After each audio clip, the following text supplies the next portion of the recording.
Cuando están los dos novios parados frente al sacerdote a punto de casarse. Entonces se le pregunta, ¿estáis dispuestos a recibir de Dios responsablemente y amorosamente los hijos y educarlos según la ley de Cristo y de su iglesia?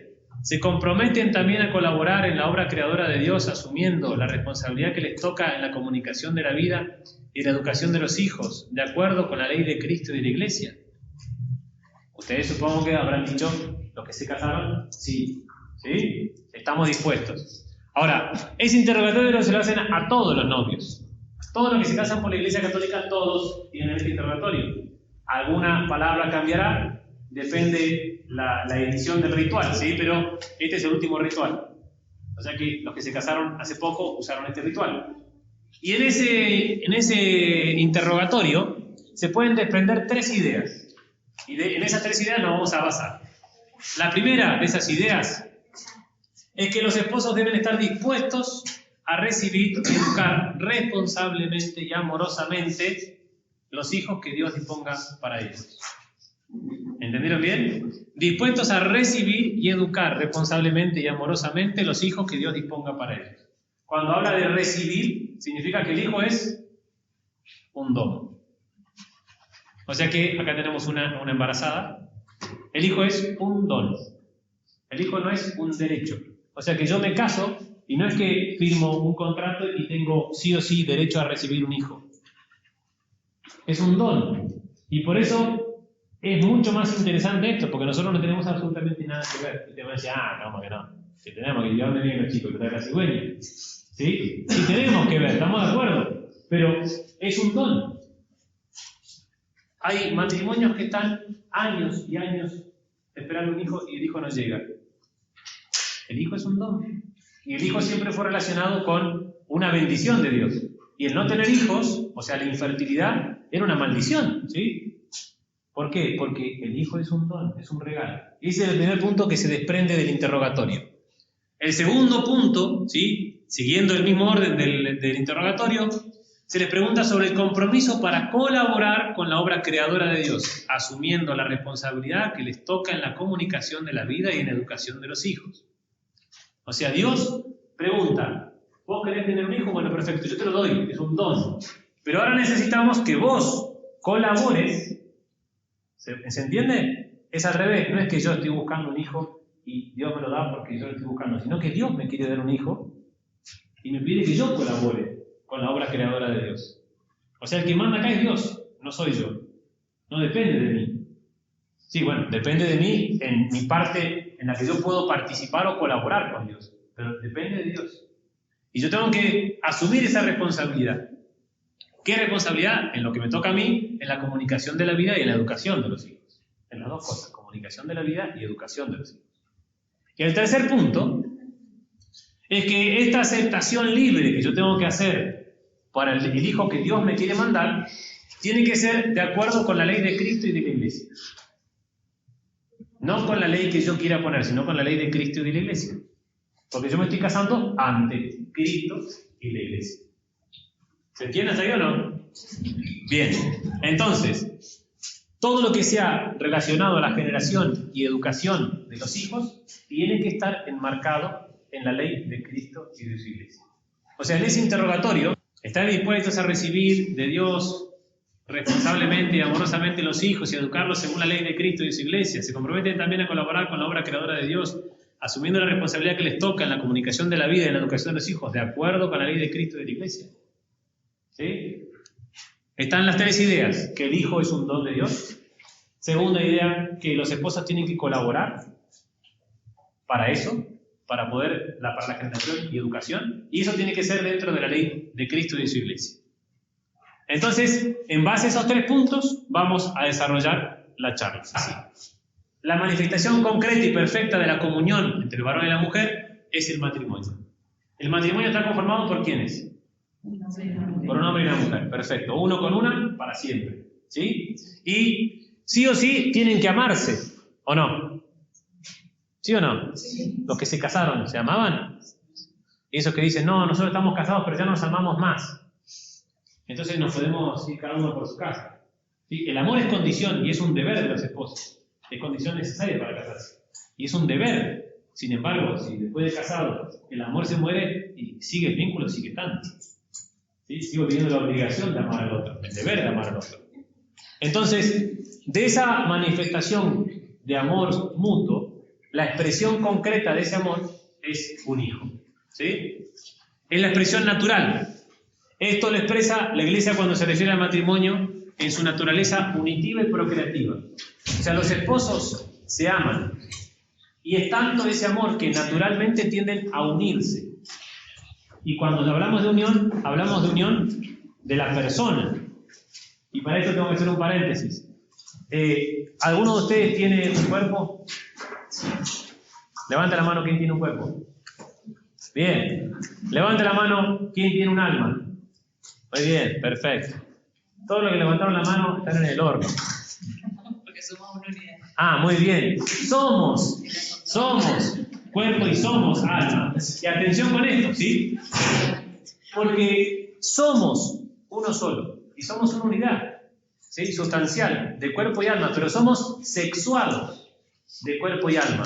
O sea que yo tengo un sexo, yo soy varón o soy mujer, ¿sí? Pero no es que tenga un sexo porque tengo órganos genitales, sino que soy sexuado. Entonces, orgánicamente, biológicamente, genéticamente, morfológicamente, gonadalmente, psicológicamente, socialmente, soy varón o soy mujer. Y donde vaya, soy varón o soy mujer. Escupo, soy varón o soy mujer. Entonces, esa tendencia a la unidad por medio del amor del varón y la mujer, la expresión natural de esa unidad entre el varón y la mujer es un hijo. Esa es la expresión natural del amor. Y el amor matrimonial no es un invento de Cristo. ¿Sí? No es que justo cuando vino Jesucristo inventó el matrimonio, sino el matrimonio ya existía como tal. Porque fuimos creados como pareja humana, ¿sí? Varón y mujer los creó. ¿Y los creó para qué? Por la especie, para propagar la especie. O sea que tienden a la unidad. Obviamente que tienen otro montón de riquezas que no vamos a entrar en detalles porque no es el objetivo ahora, ¿sí? Pero tienen que tener bien claro que el varón y la mujer fueron hechos el uno para el otro y que la expresión natural de ese amor entre los dos es la procreación. Por eso tiene este doble aspecto el matrimonio, ¿sí? Unitivo y procreativo. ¿Hasta ahí vamos bien? Bien. El medio para la manifestación de este amor humano es la sexualidad. Es el medio natural de expresión del amor, es la sexualidad. Y la sexualidad no es solamente un acto conyugal, ¿sí? La sexualidad es todo la expresión de la persona, porque yo soy sexuado. Entonces, darle la mano a una persona sería un acto sexuado. Yo me acuerdo una vuelta que tuve un profesor que te daba la mano así y te decía, ¿esto es un acto sexual? Y vos te quedabas por lado así, ¿qué le digo? Si le respondo que sí, claro, es complicadísimo. Pero en el fondo tenía toda la razón, si eso sigue siendo un acto sexuado, porque somos varones o somos mujeres. Y este es el modo natural de la expresión, ¿sí? Pero la manifestación de ese amor en los esposos es por medio de la sexualidad. Por eso la sexualidad es importantísima en el matrimonio. Porque somos todo sexualidad, somos sexuados. Entonces, un abrazo, una mirada, tomarle la mano, es también expresión de ese amor. Y la manifestación concreta es un hijo, ¿sí? Después ya lo vamos a ver un poquito más adelante. Entonces, ahí pasó. Bien, entonces, viendo que el amor de los esposos, la expresión concreta que tiene es la sexualidad, vamos a ver que la fecundidad es un bien del matrimonio, ¿sí? La prole es sin duda uno de los bienes del matrimonio y caracteriza de modo particular el tipo de unión entre un varón y una mujer. Es decir, la apertura a la vida nueva, la fecundidad, es la orientación esencial del matrimonio, según su naturaleza, decía Juan Pablo II. La orientación natural del matrimonio es la fecundidad. El amor es fecundo. Fecundo, ¿y qué pasa si no tengo hijos, si no puedo tener hijos? Y si tiene que ser fecundo igual. Cuando uno ama a alguien, es fecundo, crece todo. Un árbol en el que yo fui y escribí un corazón, ¿sí? Bueno, me imagino no lo habrán hecho, pero rompí ese árbol del parque ese árbol para mí es distinto, ¿sí o no? Ya no es el mismo árbol de antes, y cuando estoy enamorado de ese árbol lo veo distinto. ¿Por qué? Porque todo se crea de nuevo, eso es la fecundidad propiamente. Que cuando uno ama a otra persona, quiere que todo sea de nuevo, que se haga de nuevo, crear de nuevo. Entonces la fecundidad se manifiesta en un hijo, perfecto, pero hay casos en los que no existe el hijo. Pero la fecundidad tiene que seguir estando, o sea, yo tengo que seguir procreando en mi corazón y tengo que ser papá y mamá en mi corazón. Y ahí parte el hijo parte del corazón, no de un acto sexual propiamente. Entonces, la apertura a la vida nueva, a la fecundidad, es la orientación esencial del matrimonio, es esa apertura a la vida. Tengo que estar abierto a la vida, a querer fecundar. ¿Vamos bien hasta ahí? ¿Sí? Porque el hijo no es una cosa añadida de afuera, sino que es fruto del amor conyugal. Es fruto de ese amor. Es la consecuencia natural de ese amor. Entonces, ir contra la fecundidad atentaría de modo directo contra la misma institución y amor conyugal, pues esta es a la vez fruto y signo del amor conyugal. O sea que si voy en contra de la fecundidad, voy en contra del amor. Y si voy en contra del amor, voy en contra del matrimonio. Entonces, ya se desprende automáticamente que uno dice, bueno, perfecto, ¿y qué pasa si yo uso métodos anticonceptivos? ¿Voy en contra de la fecundidad? Directamente. Entonces, en última instancia, voy en contra de la parte unitiva, ¿sí? O sea, del amor matrimonial, o sea, voy en contra de la institución matrimonial. ¿Sí? Por eso, el hecho es mucho más grave, por ejemplo, aunque suene duro, es más grave la ley del divorcio, ¿sí?, que una ley de aborto, que promueve el aborto. ¿Se entiende o no? Sí. Porque uno va a destruir una institución, se destruye una vida, no quiere decir que esté bien el aborto, ¿no? Pero el otro destruye una institución, ¿sí?, que está hecha para la expresión del amor. Es gravísimo, ¿no? Y eso, así se destruye una sociedad entera. O sea, el divorcio. En el año 87, cuando viene el Papa Juan Pablo II a Argentina, en Rosario, da la homilía, justo le tocaba el Evangelio son la sal de la tierra y luz del mundo, y la homilía está muy buena, y habla del papel del laico católico, qué es lo que tiene que hacer. Y una de las cosas que propone es, año 87, pide que por favor se fortalezca el matrimonio y la familia. Año 87, año 89, ley del divorcio. ¿Sí? Estaba previendo eso el Papa Juan Pablo II, porque sabía que de ese modo se iba a destruir la sociedad. Y lo que hoy tenemos no es que sea culpa de Alfonsín, ¿sí? Acá vemos el profe de historia. Hay otras culpas atrás, pero esa ley de divorcio hace que empiece a destruirse la sociedad.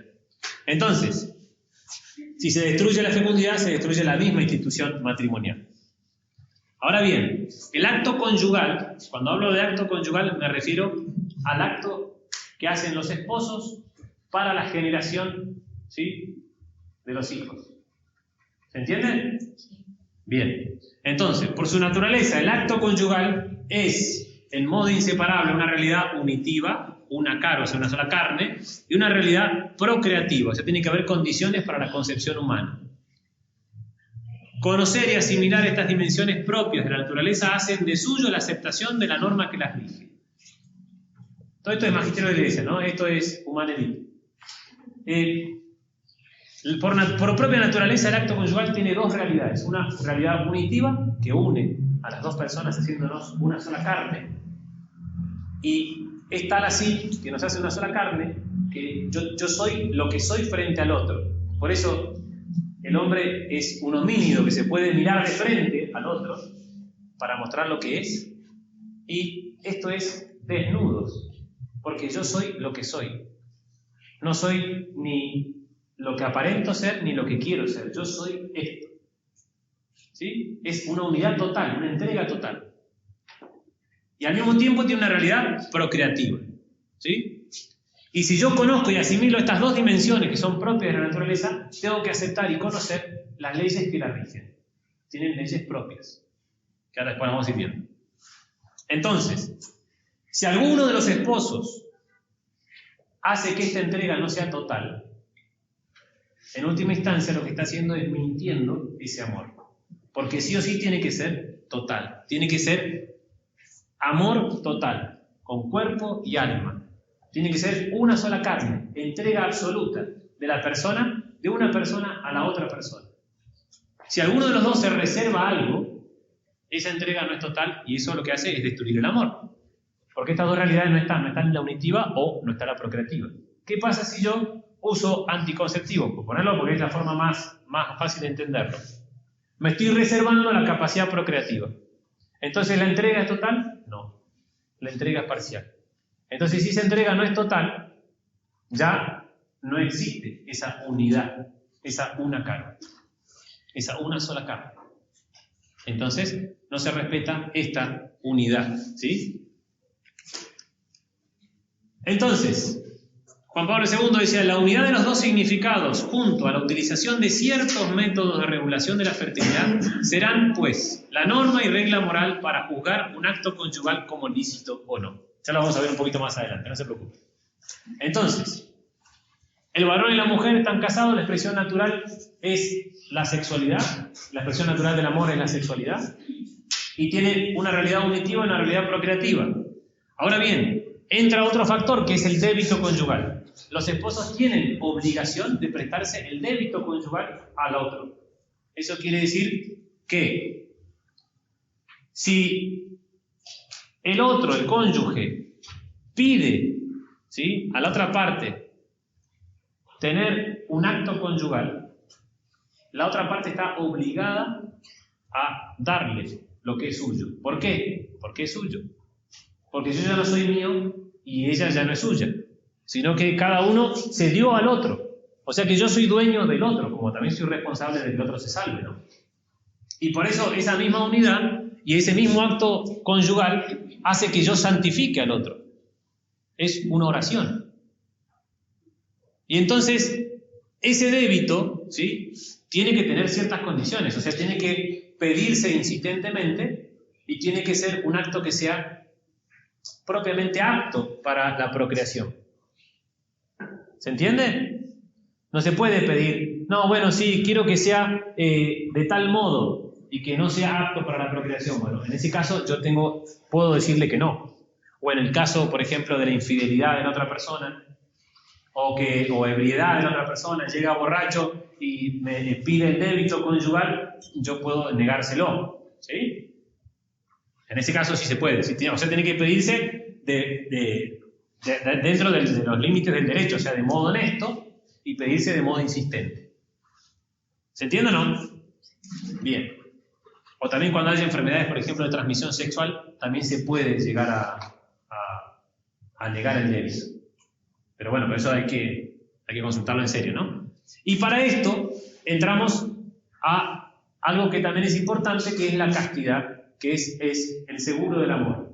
La castidad hace que cuando uno por ahí está de novio, piensa que cuando se casa le dan un carnet de sexo libre, sobre todo a los chicos, le pasa, sobre todo a los adolescentes, dice, no, ya que me case, buenísimo, me dan un carnet de sexo libre, entonces puedo hacer lo que quiera.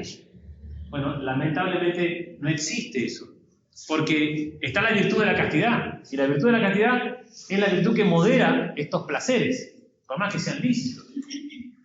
Entonces, tiene que estar siempre la virtud de la castidad. Por eso es importante que la adquieran antes de casarse, porque, no, ¿sabes qué? Después que nos casemos voy a ser recontra casto. ¿Sí? No existe. Es como, no, después que nos casemos no voy a emborracharme más, es lo mismo. Después que se case va a seguir emborrachándose, y más veces. Entonces es imposible que se adquiera y practique la castidad como virtud, porque la castidad hace que uno se pueda tener a uno mismo, y eso va a hacer que uno después pueda darse al otro. Y entonces, si uno se tiene y es dueño de sí mismo, puede hacer esa entrega total hacia el otro. Entonces, me echamos débito conyugal y castidad como para que tengan una idea, por más que no esté propiamente dentro de lo que quiero hablar de paternidad responsable, pero influye, ¿sí?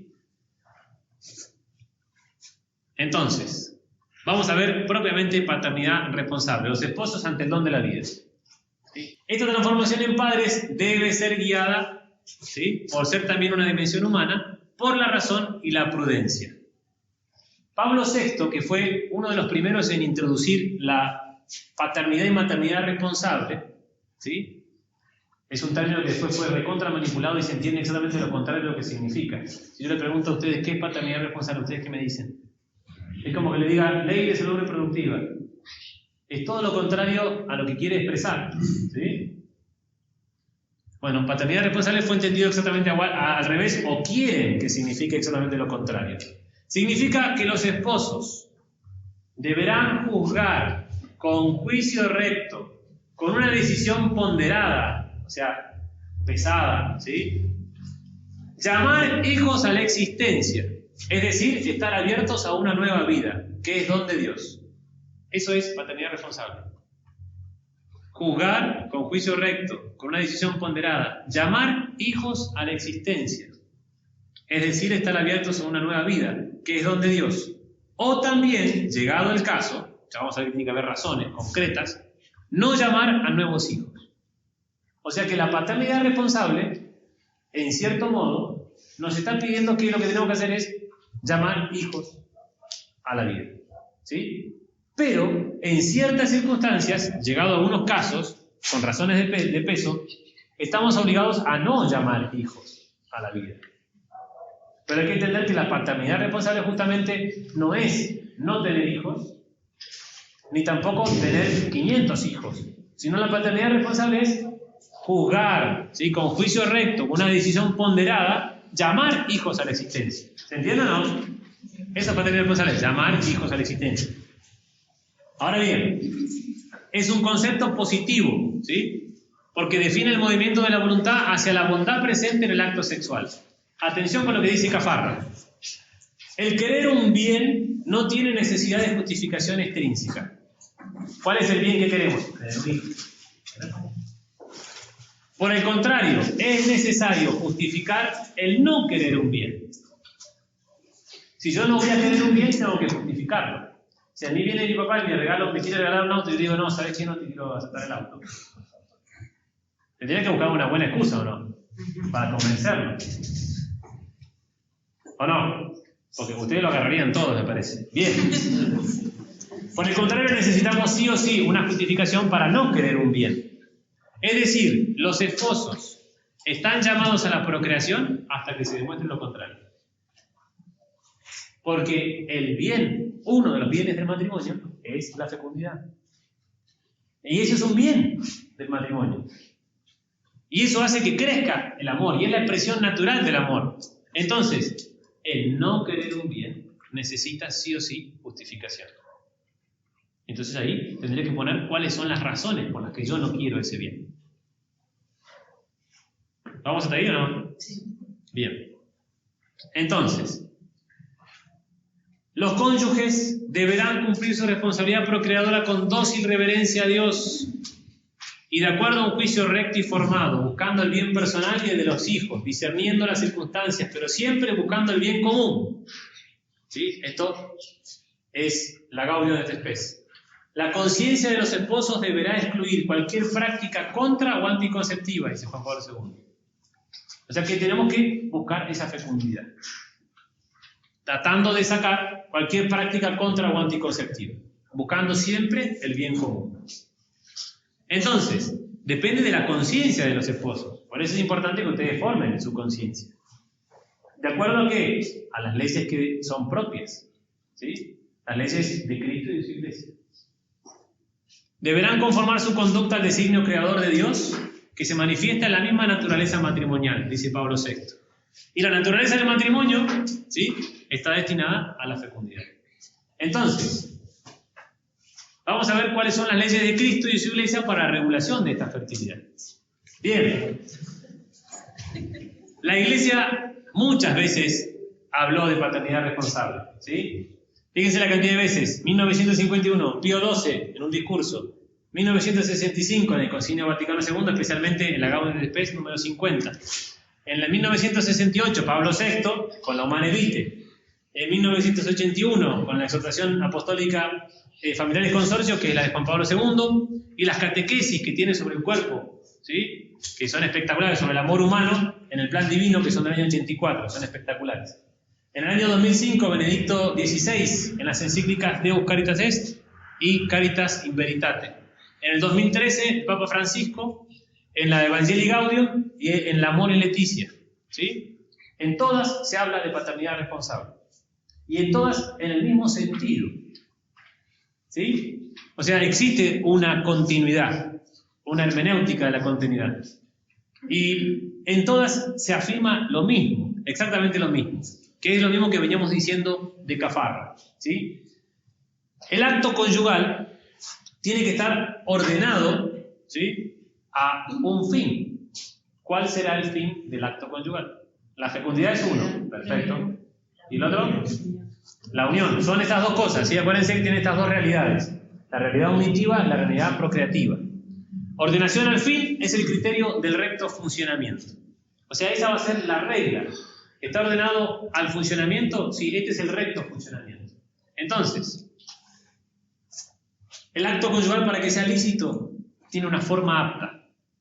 Forma apta. Tiene que haber un recto fin, ¿sí? Tiene que haber circunstancias debidas, tiene que haber objetivos y subjetivos. Estos objetivos son formas aptas objetivas, ¿sí? Que son objetivas, de que uno de afuera no puede ver exactamente igual. Y subjetivas es lo que cada uno siente que puede llegar a ser. Ya van a ver qué es. En la primera de todo, recto fin. Recto fin, procreación. Recto fin, amor conyugal, remedio de la concupiscencia o débito conyugal. ¿Cuándo es lícito, ¿sí?, el acto conyugal? Cuando tiene un recto fin. ¿Cuál es el recto fin? Para la procreación, para el amor conyugal, o sea, aumentar el amor conyugal, remedio de la concupiscencia, ¿sí?, y débito conyugal. O sea, me piden débito conyugal, lo lamento, ¿sí? Lo que pasa es que yo no, eso es el recto fin. ¿Se entiende? Remedio de la concupiscencia es ayudar al otro a que no caiga en tentaciones de la concupiscencia o de la carne. Y para aumentar el amor conyugal, ya vamos a ver por qué, porque no siempre puede estar presente la fecundidad, o es patente o es real en ese momento la fecundidad, y sin embargo eso aumenta el amor conyugal. Y después la procreación, que siempre tiene que estar.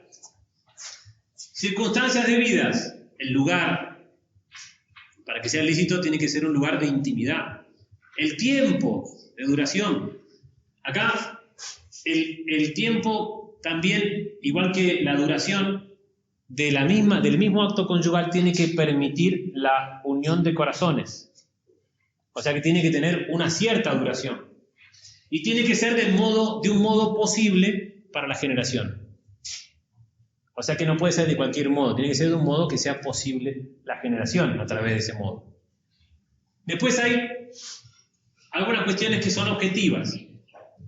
Tiene que haber penetración, tiene que haber efusión seminal, tiene que haber retención seminal en la vagina y puede haber polución femenina. Que esto no es frecuente, pero puede llegar a suceder, ¿sí? Y subjetivos. Esto es subjetivo, o sea, puede estar o no puede estar. Es el placer masculino, el placer femenino y la simultaneidad del placer. ¿Sí? Tuve unos pacientes que no tenían, decían, no, pasa que ella no disfruta. Ella no disfruta. ¿Y? Eso es subjetivo. ¿Se entiende o no? Es subjetivo, o sea, eso no puede. Lo que pasa es que tenemos en la cabeza Hollywood, ¿sí? Entonces pensamos que todo es Hollywood y que va a pasar todo así como Hollywood. Bueno, eso no existe. Entonces, los recién casados tienen una gran barrera con lo que es la realidad, porque la realidad no es lo que nos presenta Hollywood. La realidad no es lo que nos presentaron todas las novelas, que es todo una divinura, todo amoroso, ¿sí? Sino que muchas veces hasta incluso el débito conyugal es un enorme sacrificio. ¿Y? Ahí está el amor. No es Hollywood, no sale todo. Y por eso muchos se casan y al mes están separados, a los 2 meses están separados. ¿Por qué? Porque esto implica sacrificio. No es que ya me dieron el carnet de sexo libre y hago lo que quiero. ¿Se entiende? Cambia la cosa. Entonces, no solamente necesitamos, volvemos al anterior, una forma apta para que este acto conyugal sea lícito, sino que en todo momento el acto sexual entre los esposos debe ser idóneo para expresar el amor mutuo y debe respetar al mismo tiempo la capacidad procreativa que la naturaleza le otorgue. Atención a estas dos cosas. Tiene que ser idóneo para expresar el amor mutuo, y cuando hablo de amor mutuo, la Humana Vitae dice que el amor humano tiene que ser, el amor tiene que ser humano, tiene que ser total, tiene que ser fiel, exclusivo y fecundo. Se tienen que dar estas condiciones para que haya propiamente amor mutuo. Humano se refiere a que tiene que ser con toda la persona, ¿sí? Toda mi persona ama a la otra persona. Total, soy todo yo, no puedo reservarme nada. Fiel y exclusivo, bueno, eso es más que claro, o sea, es solamente con esta persona. Y fecundo, que tiene que estar abierto a la fecundidad. Y al mismo tiempo debe respetar, ¿sí?, la capacidad procreativa que la naturaleza le otorgue. Capacidad procreativa que la naturaleza le otorgue. Y atención con esto, ¿por qué? Porque la capacidad procreativa no es siempre igual, sobre todo en la mujer. El varón siempre es igual a la capacidad procreativa, aunque influye el uso de calzoncillos ajustados, el uso de jean, el uso de aumento de temperatura, ¿sí? Bueno, sí, pero lo normal es que la capacidad procreativa del varón sea siempre estable hasta largos años. Chaplin no fue papá a los 80 y pico, ¿sí? Y así hay un montón. No tiene nada que ver, o sea, en el varón es mucho más estable. En cambio, la mujer, sí, esa capacidad no es siempre igual. Y atención con esto, ¿y qué hacemos? No importa, porque lo venimos diciendo al revés, anteriormente digo, la capacidad procreativa que la naturaleza le otorgue en ese momento. O sea, esto depende de la naturaleza, yo no lo puedo manejar. Hay una capacidad que es efectiva y actual. Una mujer que justo acaba de ovular y está justo en el momento más fértil del universo. Bueno, eso es una capacidad efectiva y actual, en este preciso momento. Ahora, ¿qué pasa? Yo solamente, que es lo que preguntan los chicos, ¿y qué solamente hay que tener relaciones sexuales cuando la mujer está fértil? Porque ahí puede tener hijos. Habíamos dicho que también es para aumentar el amor, ¿sí?, por débito o por remedio de la concupiscencia. Pero siempre tiene que estar abierto a la fecundidad. Pero esa fecundidad depende de la capacidad que tenga esa naturaleza. Bueno, si esa capacidad es efectiva y actual, puede ser que quede embarazada. Pero también puede ser que no quede embarazada. Porque acuérdense que el hijo es un don. Segunda capacidad, capacidad provisoriamente potencial, donde algunos de los elementos no están. Por ejemplo, la mujer está en un periodo agenésico, o sea que ovuló, ¿sí?, y ese óvulo termina muriendo. Bueno, el periodo que queda es agenésico. O sea, en ese momento no puede fecundar. ¿Y qué en ese momento no puede tener? Sí puede tener relaciones sexuales. Porque la capacidad es de la naturaleza, ¿sí? En ese momento es provisoriamente potencial. Dura un tiempo breve. Ahora, hay un tercer tipo de capacidad definitivamente potencial, que es cuando ya la mujer, hormonalmente, ya no ovula más, ¿sí? Cuando entra ya en la menopausia, y ya esa capacidad es definitivamente potencial. Y entonces, ¿qué pasa? ¿Ya no puede tener? No, sí puede tener, porque esto depende de la naturaleza, siempre y cuando estén abiertos a la fecundidad, pero ya la naturaleza no lo tiene. Bueno, pero no pongo nada en contra de eso.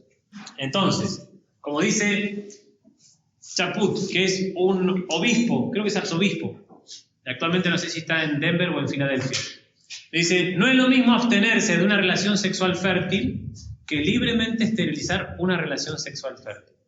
Repito, no es lo mismo abstenerse de una relación sexual fértil que libremente esterilizar una relación sexual fértil.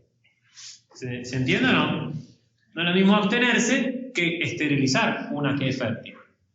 Y esto lo vamos a tener claramente para saber cuándo, ¿sí?, cómo es la ley de Cristo y de su Iglesia para regular la fecundidad, ¿sí?, o los requisitos para tomar esta decisión. Para poder ejercer la paternidad responsable según la Humana Vitae, ¿sí?, necesitamos ciertos requisitos. Primero, se tiene que descubrir, conocer y respetar con inteligencia los procesos biológicos de la procreación según sus leyes y su propio fin. Lo primero que tenemos que hacer es conocer. Entonces, novios prontos a casarse tienen que conocerse. Y, ¿qué tengo que hacer? Tengo que saber qué es, ¿sí? ¿Cómo soy yo? ¿Cómo es? No, yo tengo un ciclo. Y bueno, ¿y cómo es? ¿Y en qué momento ovula? ¿Y en qué momento no ovula? ¿Y en qué momento? Y bueno, tengo que saberlo. Tengo que conocerme. Eso es el primer punto. ¿Por qué? Porque el fin del matrimonio es la procreación y educación de los hijos, ¿sí? A través de esta expresión del amor. Entonces tengo que conocerlo. Primero que tengo que hacer. Segundo, desarrollar el dominio de la inteligencia y de la voluntad sobre las pasiones y tendencias del instinto relacionado a la sexualidad. Esto es humane vitae. ¿Qué tengo que hacer? Dominio de mí mismo, o sea, la virtud de la castidad. Primero conocerme, virtud de la castidad. Para conocerme ayuda mucho que maneje algún tipo de técnica de métodos naturales, ¿sí? Porque se basan en eso, en el autoconocimiento. Igual, si están de novios, lo más probable es que no se las quieran enseñar, ¿sí? Porque necesitan estar casados, pero puede ser un novio avanzado, puede ser que se puedan enseñar el método. De todos modos se puede aprender, si no pasa nada, es cuestión de autoobservarse, nada más. La castidad como segundo punto. Y tercero, solo como última instancia se deberá acudir al ejercicio de la paternidad responsable respecto del número de hijos o de la regulación de la fertilidad. Esto se hará según criterios propios, objetivos y de peso, ¿sí? Que marcan el rumbo moral. Entonces, primero, conocerme. Segundo, la virtud de la castidad, el dominio personal. Y tercero, en casos concretos, podría llegar a usar, ¿sí? A ver en qué momento no llamar a un hijo. O sea, necesito, lo que decía Cafarra, necesito buscar una justificación para no querer un bien. Entonces, esa decisión, esa justificación, ¿sí?, de la paternidad responsable, uno, podrá tratarse de una decisión ponderada y generosa de tener una familia numerosa. La paternidad responsable, primer punto es, puede tratarse de una decisión ponderada, o sea, prudente y generosa de tener una familia numerosa. Y cuando se habla de prudente, se refiere a que tiene que ser prudente. ¿Sí? Y resulta que no tiene trabajo ninguno de los dos, pero no importa. ¿Eso es prudente? Y a ver, ¿qué es prudente en el momento de hoy, de ahora? Yo no sé qué va a pasar mañana. Hay que confiar en la providencia, estamos de acuerdo, pero ya vamos a distinguir un poquito esto. Y el segundo punto, podrá tratarse también de una decisión de evitar un nuevo nacimiento durante algún tiempo, por un tiempo indefinido, pero esta decisión deberá tomarse por graves motivos y en el respeto de la ley moral. Y como hablamos de graves motivos, ya vamos a ver. Es decir, que cualquier decisión contraria a la ley moral divina es objetivamente ilícita y no será considerada como un acto de paternidad y maternidad responsable. Serán los esposos, de modo objetivo, los que valorarán según su recta conciencia las graves razones y la causa justa en conciencia ante Dios. Humane vitae. Los esposos ellos tienen que decidir. Y acá está el problema. Los esposos son los que tienen que decidir. No, lo que pasa es que me dijo el padre de la parroquia, me dijo que no había ningún problema. ¿Y qué sabe el padre de la parroquia? Uno puede llegar a consultar una cuestión de conciencia si puede hacerlo. Pero los que tienen que tomar la decisión son los esposos. Porque los que tienen la gracia del Estado son ellos, como esposos. Y tendrán que juzgar ponderadamente si conviene o no conviene en este momento llamar a un hijo a la vida. O si conviene llamar muchos hijos a la vida. Pero son los esposos los que tienen que hacerlo. Por eso tienen que formar su conciencia para saber, y también, sobre todo la prudencia, ¿no? La virtud de la prudencia para saber juzgar correctamente. Ahora bien, las condiciones morales, ¿sí? Yo puse de los métodos naturales, pero podríamos también hablar de retrasar nacimientos o posponer por un tiempo o indefinidamente un nacimiento, llamar a un hijo, ¿sí? Entonces, dependen de las circunstancias, ¿sí?, que tienen que tener causa grave. Atención. Espaciar nacimientos, ¿es válido? Sí, es válido. O sea, eso es una causa grave. Espaciar nacimientos, ¿por qué? Y bueno, no sé, tiene una cesárea y el médico le dijo que si el próximo hijo tenía que esperar 2 años hasta poder quedar embarazada. ¿Y por qué? Y porque corría peligro de perder ese embarazo. Bueno, ¿eso es una causa grave para espaciar los nacimientos?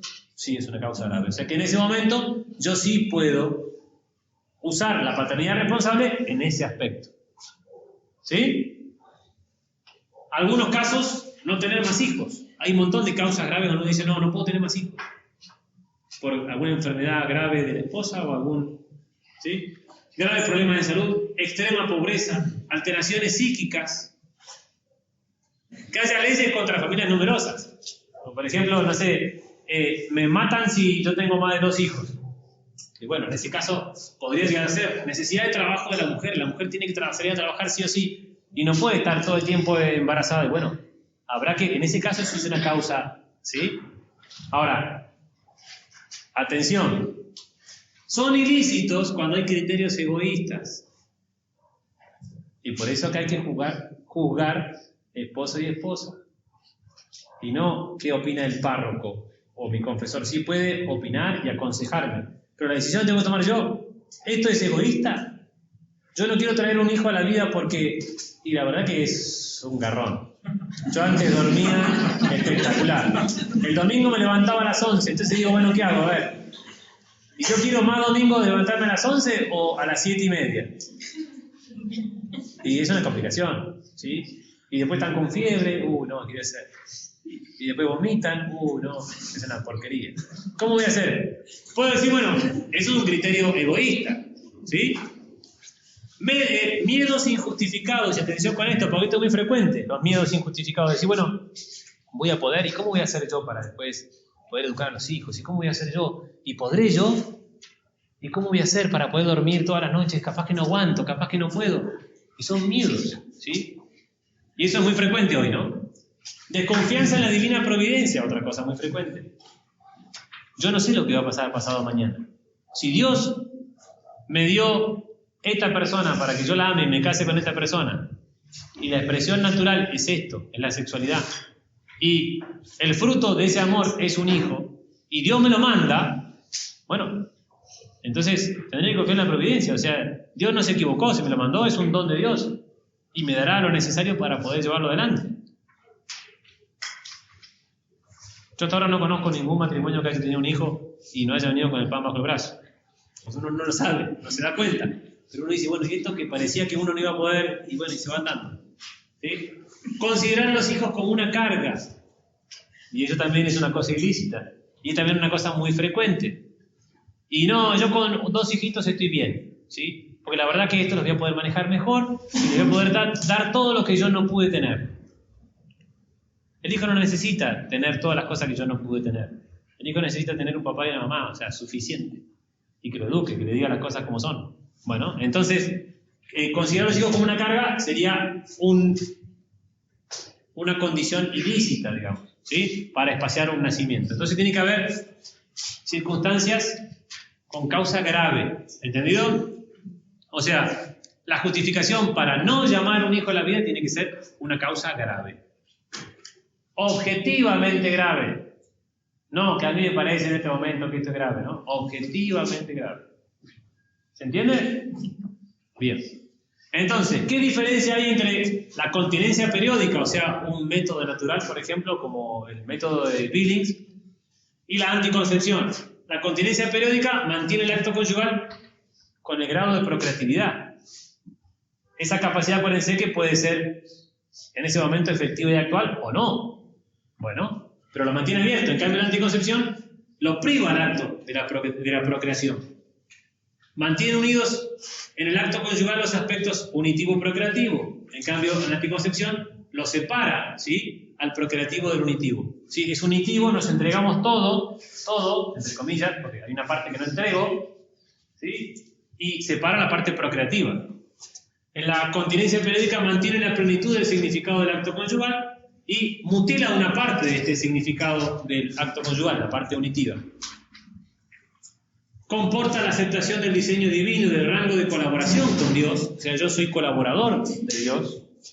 En cambio, en este caso, ¿sí?, yo estoy rechazando lo que Dios diseñó y pretendo ser yo dueño de esto, árbitro de esto. Y no pone ningún impedimento a la procreación y pone impedimentos directos a la procreación. ¿Se entiende la diferencia o no? ¿Y se acuerdan la frase de Chaput? Que no es lo mismo abstenerse de una relación sexual fértil que infertilizar una relación sexual fértil. ¿Sí? Esta es la diferencia. Entonces, ¿cuáles son los enemigos de la fecundidad conyugal? Pablo VI enumera las siguientes, ¿sí? Que son antinaturales. La interrupción directa del proceso iniciado, todo instrumento o mecanismo que infiera antes o después de la anidación. La anidación es, la fecundación ocurre en la trompa. Las trompas de falopio son chiquitísimas, ¿no? No se imaginen ustedes una corneta, es una cosa bien chiquitita, microscópica, ¿sí? Como un poquito más gordo que una tanza. Y la fecundación ocurre en la trompa de falopio. Cuando ovula, cae el óvulo al fondo del saco de Douglas, la trompa tiene una especie de pelitos en la punta que se llaman fimbrias, que hace por un proceso de quimiotaxis subir el óvulo a la trompa, y cuando está en la trompa, si hubo una relación sexual, vienen un montón de espermatozoides desesperados subiendo por el útero, entran a la trompa y en el primer tercio ocurre la fecundación. La cosa que ocurre en la fecundación, en ese momento de la singamia, hay intercambio genético, en ese momento tenemos un ser humano distinto. Y en ese momento, ese ser humano distinto empieza a bajar, y va bajando a su ritmo, y se implanta en el útero. O sea que es como que si se clavara en el útero, propiamente, a través de algo que se llama trofoblasto, que después va a formar la placenta y va a formar la bolsa. Entonces, en ese momento, ¿sí? Está anidado y empieza a crecer en el útero. Si no crece en el útero, crece en la trompa, se llama embarazo ectópico, o crece en el fondo del saco de Douglas, puede caerse también, ¿sí? Pero si yo interrumpo directamente el proceso iniciado, o sea, todo instrumento o mecanismo que infiera antes o después de la anidación, ponemos al primero, ¿no? Estos son enemigos de la fecundidad conyugal. Primero, interrupción directa del proceso iniciado. Segundo, el aborto, ¿sí? Que busquen directamente la muerte del ser intrauterino. Y acá puede ser cualquier cosa, como los famosos microabortos, que le llaman, que en realidad el micro no tiene, perdón la expresión, un carajo, porque en realidad es aborto igual. La única diferencia es que lo que se mata no es un bebito así, sino un bebito así. ¿Sí? La esterilización directa, perpetua o temporal, tanto del hombre como de la mujer. Estos son acciones quirúrgicas, ¿sí? Vasectomía, ligadura de trompas, o químicas, ¿no? Toda acción que, o en previsión del acto conyugal, o en su realización, o en el desarrollo de sus consecuencias naturales, se proponga como fin o como medio a hacer imposible la procreación. En previsión, todas las técnicas anovulatorias, esterilizadoras. Durante la realización, todos los métodos de barrera, como los preservativos masculinos, femeninos. La interrupción del acto sexual. En su desarrollo posterior, lavajes y píldoras poscoitales. ¿Sí? La diferencia planteada entre los métodos naturales y los artificiales no es de naturaleza técnica y o de efectividad, sino que es de naturaleza ética. ¿Sí? Si yo uso los métodos naturales con la misma mentalidad anticonceptiva, estoy haciendo exactamente lo mismo que si usara un anticonceptivo. ¿Por qué es lo mismo? Porque lo que importa es la mentalidad, con qué mentalidad lo estoy usando. Lo uso para fortalecer nuestro amor, o por una causa grave, que en este momento no puedo tener un hijo y tengo que distanciarlo. Bueno, perfecto, se puede usar, pero si no, si lo uso con mentalidad anticonceptiva es exactamente lo mismo. No, nosotros no usamos anticonceptivos, pero no tenemos relaciones ahora en este momento que está fértil porque no queremos tener hijos, porque la verdad que sería una complicación. Nos queremos ir de vacaciones y sería un garrón, porque si está embarazada no podemos ir a Tailandia. ¿Sí? Porque el agua es una porquería y se puede enfermar. Es lo mismo, ¿se entiende o no? Pero la paternidad responsable es eso, es buscar con un juicio ponderado, en primer lugar, los hijos, aceptar los hijos que Dios me mande, y en segundo lugar, ¿sí? En caso de que sea con una causa justa, separar o no tener más hijos, pero con una causa justa, que sea objetiva. ¿Se entiende o no? Entonces, ahora bien, cuando volvemos al anterior, todas estas técnicas que podemos usar acá son todas las técnicas que pueden ir en contra de la forma apta. ¿Se acuerdan de cómo era el acto conyugal? Sí. ¿Sí? Hay un montón de otras formas, ¿no? Y entonces, para terminar, sí dejar en claro que todo esto que pudimos ver recién, la naturaleza de la unión conyugal en el matrimonio, los esposos ante el uno de la vida, o sea, la paternidad responsable, las leyes de Cristo y su iglesia en la regulación de la fertilidad, tienen su origen en que el varón y la mujer están hechos el uno para el otro, que se expresan ese amor que se tienen por medio de la sexualidad, y es lo normal y lo natural y lo que Dios quiso. Y que el hijo es un don, pero al mismo tiempo es una responsabilidad de los esposos aceptar ese don y educarlo, ¿sí?, según las leyes de Cristo y de su iglesia. Y para eso tendríamos que estudiar y formarnos en las leyes de Cristo y de su iglesia. Y eso es trabajo de ustedes. Novios, no novios, esposos, no esposos, casi esposos, ¿sí? Tendrán que formarse. ¿Y qué pueden usar para formarse? Catecismo de la Iglesia Católica está bastante clarísimo, bastante. Juan Pablo II, la catequesis del amor humano en el plan divino es espectacular. Es espectacular porque empieza desde el Génesis y va mostrando cómo el varón y la mujer están hechos el uno para el otro y va mostrando cómo son. Es muy filosófico, pero al mismo tiempo es muy teológico, ¿no? La filosofía teológica es espectacular. Después, la Familiares Consorcio de Juan Pablo II es espectacular. La Humanae Vitae de Pablo VI, que también está buenísima, ¿sí? Eso tienen que leerlo, tienen que saberlo. La Humanae Vitae es citada por millones de personas, en contra o a favor. De hecho, hay gente ahora que quiere revisar la Humanae Vitae. La Humanae Vitae son 13 páginas. Hizo un revuelo alucinante. ¿Pero por qué? Porque plantea esto, lo que estoy diciendo ahora. ¿Sí? Que no es que me dan un carnet de sexo libre. Ese es el problema, que no cuadra en un mundo como el de hoy. Entonces, tenemos obligación de formarnos. Y no puede ser que un católico no sepa esto. Y no puede ser que un católico diga, yo no sabía que usar anticonceptivos está mal. Y no vamos a hablar después de anticonceptivos, o sea, si quieren, podemos hablar de la tasa de falla de preservativos y el aumento del embarazo adolescente y la mentira y la falacia del anticonceptivo, del preservativo, los anticonceptivos orales, o lo que viene ahora que son inyectables, o los parches, o los chips. ¿Sí? Más allá de todo eso, lo que importa acá es una cuestión antropológica. El varón y la mujer están hechos el uno por el otro. Y se tienen que amar, y se tienen que tener cada uno para poder darse al otro. Entonces, ustedes deben estar formados. Y para eso no tienen excusa de no conocer la humanidad. No tienen excusa si no conocen la Familiares Consorcio, donde se dice, familia, sé lo que eres. ¿Y cómo sé qué es la familia? Y tengo que leer la Familiares Consorcio. ¿Sí? En la familia se fragua la humanidad. Bueno, lean la Familiares Consorcio. Si estoy casado, necesito tener eso. Como también necesito leer la Ceti Fidei Laici, sobre el papel de los laicos en el mundo, tengo que también leerla. El sermoncito chiquitito, de 3 páginas a 4 de Juan Pablo II en Rosario. Búsquenlo, el sermón ese, donde dice, ¿en qué tiene que trabajar el laico argentino? O sea, tengo que informarme. Y si no lo hago en el magisterio de la iglesia, pierdo el tiempo. Porque ahí está la clave de todo. ¿Sí? ¿Se entiende o no? Religioso. Claro, no es una cuestión religiosa. El uso del matrimonio, porque